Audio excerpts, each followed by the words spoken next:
Welcome to my 360 video. Here in this video, we're going to play around with what we can do with 360. Yes, I'm moving my hands. Really shouldn't be. Should I just stand like this? Oh yes, you can scroll around this whole environment. There are going to be things popping up in this environment. For example,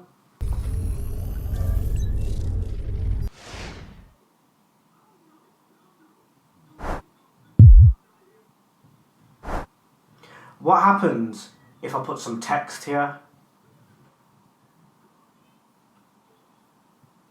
Flip it around. What happens if we change the environment from what you're seeing now to... Should we do it again? Maybe to the other side this time, right?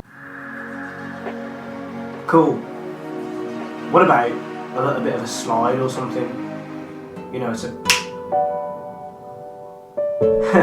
What about effects? Can I do any effects? Am I still here? See, just playing around with 360 video, there is so much potential for this type of video editing, but it's actually really limited at this point in time. So, if you have done any 360 video editing, comment down below. Would you like to see more of these videos? If so, let me know and I'll try and create some more really cool 360 videos for you to see.